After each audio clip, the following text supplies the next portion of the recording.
Shalom, meus irmãos, a paz do nosso Deus, a paz do Senhor Jesus seja sobre a sua vida, sobre a vida da sua família, sobre a vida da sua casa, sobre a vida de toda a sua parentela, sobre todos os seus que estão ao seu redor. Eu quero me apresentar, meu nome é Alan do Espírito Santo e estou muito feliz por estar aqui juntamente contigo. E está aqui conosco também nosso amigo, nosso irmão, pastor Nilton Júnior, ele que vai estar aqui sempre trazendo uma mensagem, uma palavra conosco. E também esse programa será dedicado, um programa que vai trazer muitos testemunhos. Virá muitas pessoas aqui trazer testemunho de vida. Então fique ligado que a gente vai ter sempre uma mensagem nesse canal de vida, de libertação, de uma palavra de fé e testemunho. Foque nisso porque você vai ouvir testemunhos que vão trazer renovo, trazer vida, trazer paz, trazer motivação para você continuar. Não é verdade, meu amigo?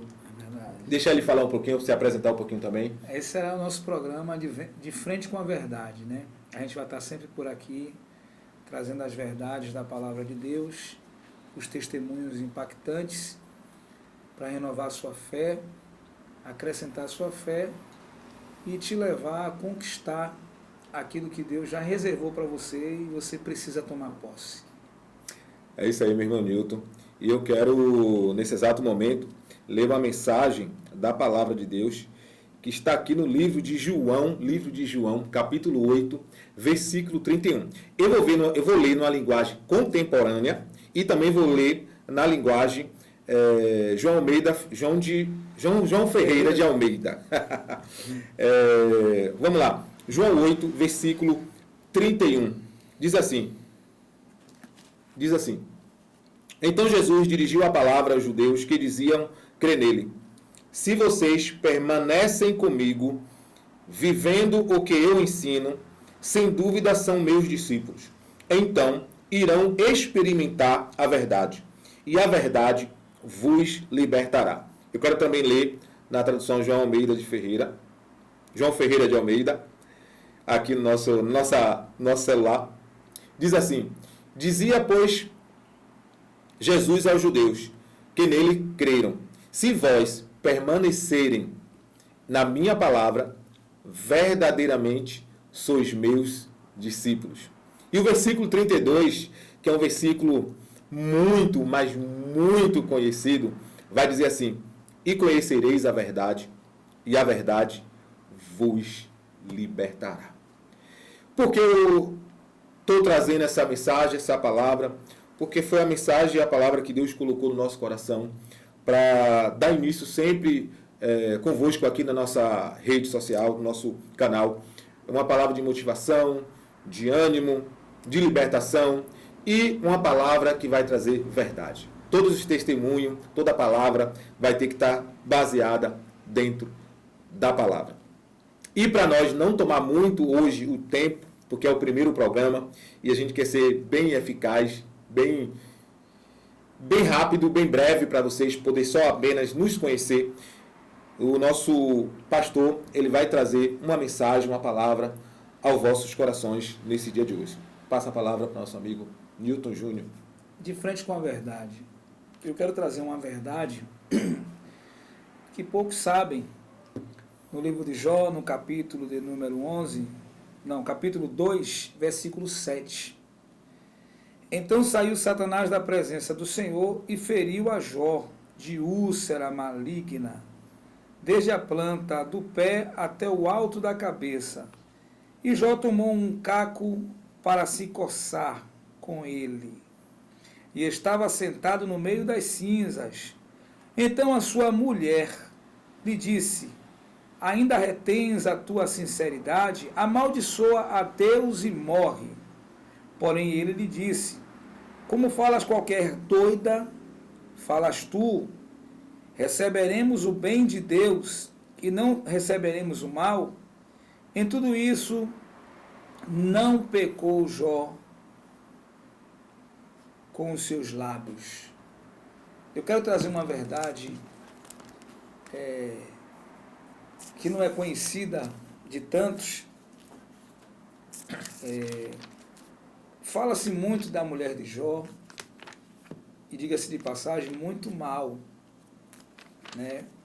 A mulher de Jó ela é muito demonizada, né, por nós durante muito tempo. Né, comentários os mais negativos possíveis eram feitos a respeito dessa mulher, que eu estava lendo, estudando, e Deus começou a trazer algumas revelações, algumas coisas importantes. Eu gosto de ver na Bíblia o que ninguém viu, eu gosto de achar o que ninguém achou. E eu achei algo tremendo na vida dessa mulher. A mulher de Jó não é esse demônio que as pessoas pintam. A mulher de Jó, ela é vítima de uma situação e ela agiu como qualquer mortal, né, como qualquer pessoa agiria. Jó tem uma fé excepcional. Jó está à frente do seu tempo, no que diz respeito à comunhão com Deus. E aquela mulher, a gente fala muito mal dela, mas a gente esquece que ela sepultou 10 filhos. Verdade. Nós temos aqui uma mulher que ela sepultou 10 filhos. Quem de vocês que acompanha esse programa, que está acompanhando esse vídeo, não sofreria por sepultar um filho? Até porque a vida não prepara a mãe para sepultar o filho. A Bíblia prepara o filho para sepultar a mãe ou os pais. Então, você já não tem uma ordem natural. Não é ela que está sendo sepultada pelos filhos, e sim ela está sepultando não só um, mas 10. Imagine. 3 filhas e 7 filhos. Aquela mulher estava diante de 10 caixões. E ela fica calada o tempo todo. A Bíblia não fala, não traz muitos comentários. Você vai ver que os amigos de Jó trouxeram comentários longos e exaustivos acusando Jó, e ela estava ali quieta o tempo todo, de luto, num pânico terrível. Só Deus sabe o que aquela mulher estava vivendo, e ela usa essa expressão. Só que eu queria trocar em miúdo, eu queria trazer para os dias de hoje, eu queria contextualizar. Né? A mulher chega perto do seu marido, olha que essa mulher vivia uma vida de rainha, de princesa. Ela estava nos melhores lugares, comendo as melhores comidas, vestindo as melhores roupas. E isso aí não era tudo, né? Tudo eram seus filhos. Então, vamos supor que perder a comida que ela comia, a roupa que ela vestia, isso não trouxe tanto impacto sobre a vida dela como perder os seus 10 filhos, que deixou ela completamente fora de si. Quem não enlouqueceria por perder um filho? Que dirás 10 filhos. Essa mulher perdeu 10 filhos. Mas fala-se muito mal. Ela mandou amaldiçoar Deus. Ela não era crente. Era uma pedra de tropeço na vida de Jó. O diabo usou ela para desvirtualizar Jó, para tirar Jó da posição. Gente, ela olha para Jó e ela admira Jó. Ela fala assim: Jó, você ainda conserva a sua fé? É como se eu tivesse um produto que estragou e Alan tem o mesmo produto que está lá. Eu digo: Jó, Alan, como você fez para conservar? Porque o meu estragou. Jó, a minha fé acabou. Jó, eu não tenho mais fé, Jó. E como é que você consegue conservar a sua fé? Como é que você fez esse milagre? No seu lugar, eu amaldiçoaria a Deus e morria. Olha que ela não tem coragem de amaldiçoar Deus, ela não xinga Deus. Ela dá um palpite, né? Amaldiçoa teu Deus e morre. Trocando em miúdo, é porque a Bíblia foi escrita no hebraico, no aramaico. A Bíblia não foi escrita no nosso português. Você tem o português de Portugal e o português do Brasil. Né? Você tem o nosso idioma, enfim. Trazendo para o nosso idioma, trazendo para a nossa linguagem, é como se ela quisesse dizer assim: falta o que para você morrer? E olha que Deus me deu uma revelação muito profunda nesse texto, que Satanás feriu Jó de úlcera. Porém, a ordem era: não mate. Você pode ferir Jó. Primeiro Satanás atacou a finança de Jó, depois Satanás atacou os filhos de Jó. Então Satanás foi destruindo tudo que Jó tinha, e Deus disse assim: não toque na vida dele que me pertence. Então Satanás atacou os filhos, atacou a finança, ele foi atacando, e agora ele está atacando a saúde de Jó. Jó não tem mais saúde, Jó tá doente. Porém, Satanás sabia que ele não podia matar Jó. Então ele ataca Jó com essa enfermidade, e a enfermidade era tão cruel que Jó sofria de dor. E o texto diz que Jó estava se coçando.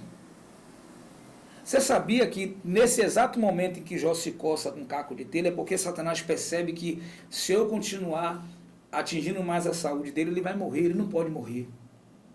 Deus não me permite matar Jó, só ferir. Então, Jó já estava sendo cicatrizado.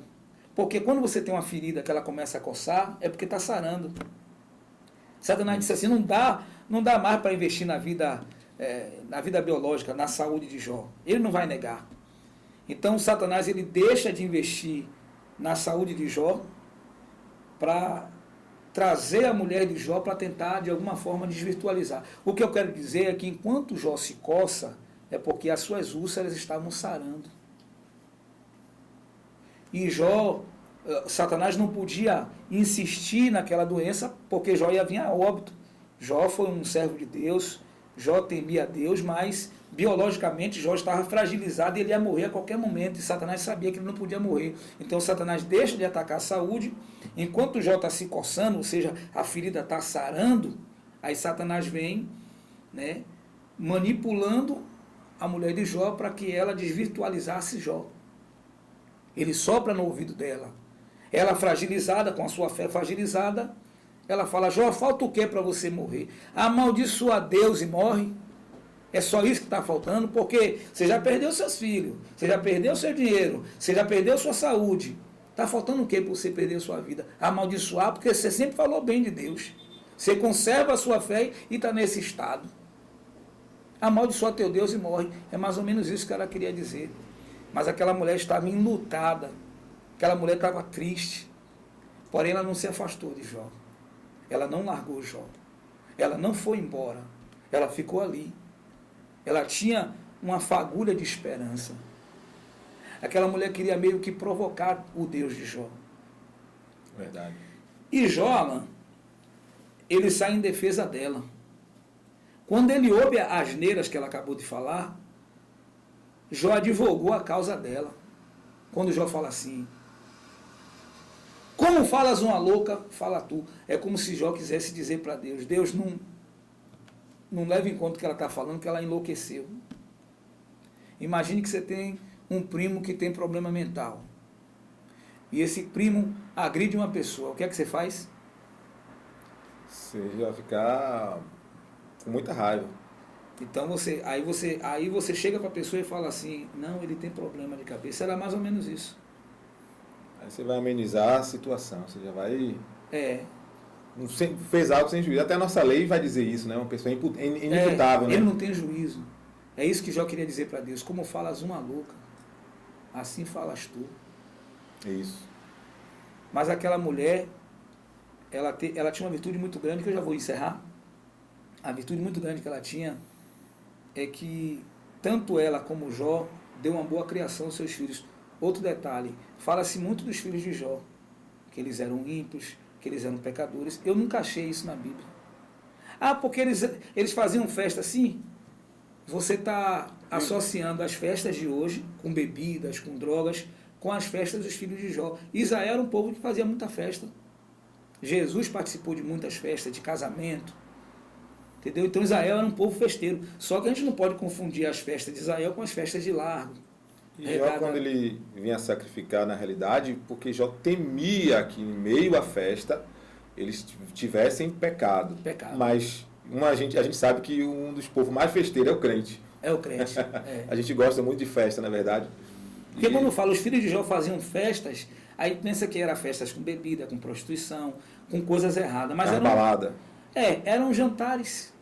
Eram festas que eles faziam entre eles. Churrasco, era um boi que matava, era uma ovelha. Eles não comiam carne de porco, né? Mas era um boi, uma ovelha. E o que as pessoas não percebem é que as festas eram cada dia na casa de um.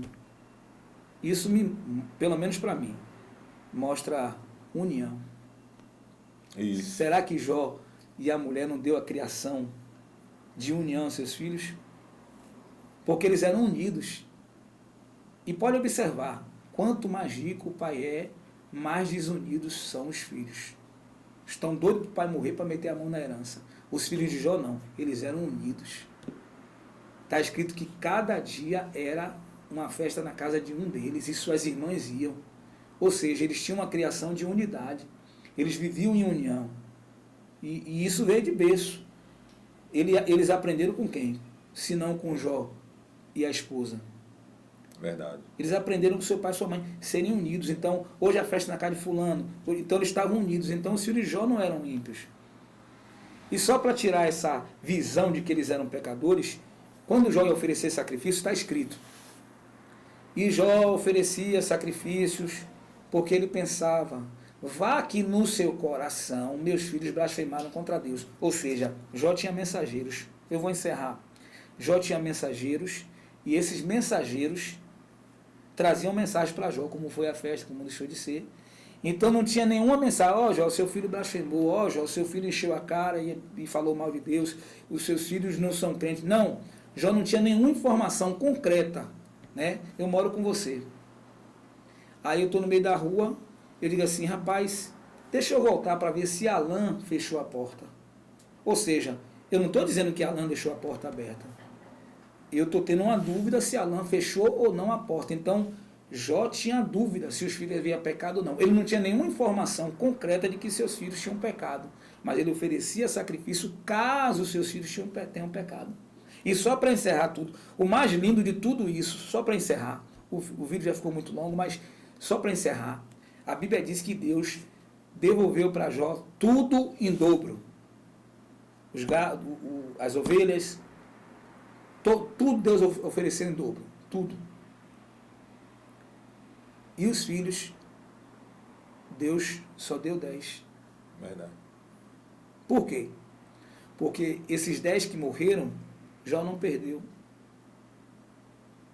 E eu acredito, irmãos, me prove o contrário, me prove biblicamente, que os 10 filhos de Jó se perderam. Na realidade, se nós trouxermos para o lado espiritual, Deus nos deu, Deus nos tomou.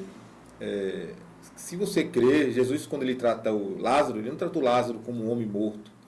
Ele tratou Lázaro como um homem que estava dormindo.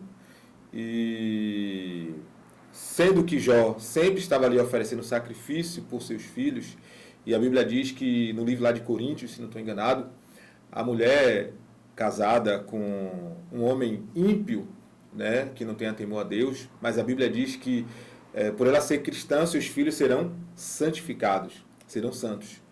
E os filhos de Jó apenas morreram, mas a fé de Jó fazia ele entender, até a segurança dele, que seus filhos não morreram a morte da alma, né? Como Jesus falou, temei antes aqueles que vai temer antes a Deus, que além de ter poder de matar o corpo, tem poder de lançar para o inferno.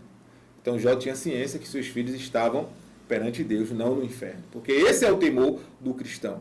Na realidade, se você é pai, se você é mãe, né, e você tem filhos, e você crê em Deus, qual o seu maior desejo da sua alma? É que seu filho tenha a sua salvação garantida, esteja com Deus, porque a morte é inevitável, né? A morte é algo inevitável. E se um dia Deus nos der um filho, que se ele vier morrer antes dos pais, que há a tendência aos pais morrer primeiro que os filhos, a gente vai ter a ciência e a alegria de saber que eles morreram no Senhor. A gente, em vez de ficar triste, a gente vai se alegrar. Porque foi mais uma alma para o Senhor. Porque esse mundo aqui, tudo é passageiro, tudo vai passar. Eu falei para uma mãe que ela perdeu o filho e ele vivia uma vida bem errada. E aí ela ficava muito triste. Até hoje, já tem algum tempo que o filho dela morreu, mas ela ainda vive de luto. E ela disse assim, as promessas que Deus fez para o meu filho. Eu expliquei para ela, olha, as promessas de Deus é igual a uma torneira. Se o balde estiver debaixo da torneira, ele vai encher. Se você tirar o balde debaixo da torneira, a água vai cair no chão e o balde vai continuar vazio. Então a promessa que Deus tinha para ele era ele na presença de Deus. Uma vez que ele saiu, ele deixou de usufruir toda essa promessa. Porém, todavia, aqui vai uma mensagem de esperança para você, mãe, para você, pai, para você que já perdeu um filho e está achando que seu filho está no inferno. Uma pessoa que é muito evangelizada, se ela tiver tempo, olha, isso aqui não é teoria. Ah, eu vou me decidir quando eu estiver morrendo. Tem morte que é tão rápida que não dá para você se decidir, Alan. Verdade. Tem morte que é tão súbita, é tão rápida, que a pessoa não dá tempo de se decidir. Mas pessoas que são evangelizadas e na hora da morte tem uma oportunidade, com certeza eles não partem sem fazer sua decisão. O exemplo disso é o ladrão da cruz. Quantos irmãos já chegaram próximo de pessoas agonizando e fez o apelo? E você acha que aquela pessoa não se decidiu? Então, os filhos de Jó não eram pecadores e ímpios, como rotulam. Jó tinha dúvida que eles haviam pecado, ou seja, não tinha certeza, porque até então eles eram íntegros, como o pai. Só que Jó tinha dúvida se no coração eles eram íntegros. Então Jó tinha a prova de que eles eram íntegros. Vá que meus filhos no seu coração pecou contra Deus e blasfemou contra Deus. No seu coração, porque aparentemente eles eram igual ao pai. Eles eram igual o pai. Então, vamos supor que o filho de Jó tivesse algum ali desviado. Alguém que não tivesse bem. Quando a ventania deu contra a casa aqui, começou a desabar, com certeza pediram perdão. Que é isso que a pessoa evangelizada faz. Aí eu expliquei para ela, você tem certeza que seu filho está no inferno? Quem disse que seu filho está no inferno? A morte é uma coisa que a gente só vai saber quando chegar lá. Tem gente que está na igreja, pode morrer e ir para o inferno. Mas a Bíblia fala que o ladrão da cruz se arrependeu na última hora e foi salvo. Tem gente que tem, não me convide para pregar no enterro de pessoas que viviam na bandidagem, de criminosos, de pessoas que eram do mundo, não me convide, pode me convidar que eu vou pregar. Porque eu não preciso, biblicamente, dizer para ninguém que aquele cidadão que está dentro do caixão está no inferno. Eu não tenho respaldo bíblico para dizer isso, muito pelo contrário, na última hora aquele indivíduo pode ter se arrependido e houve salvação. Então eu disse para ela, eu cheguei a ver um brilho no olho dela, porque como o filho dela morreu no caminho errado, vivia numa vida errada, ela tem a noção de que, meu filho está no inferno. Só que ele conhecia as escrituras, ele conhecia a palavra, ele era evangelizado. E eu acredito que naquela hora, porque da forma que ele morreu, houve tempo. Houve tempo foi torturado e tudo. Então houve tempo de sobra para ele se decidir. Disse assim, quem disse que seu filho está no inferno? Chega a ouvir o olho dela brilhar. Porque isso aí pertence a Deus. Se está no inferno, se está no céu. Agora cabe a nós ter a esperança de que na última hora ele pode ter feito a decisão dele. E a Bíblia diz que Deus não deu 20 filhos a Jó, deu 10, porque os outros 10 ele não perdeu. Amém? Amém. Então, meus amados,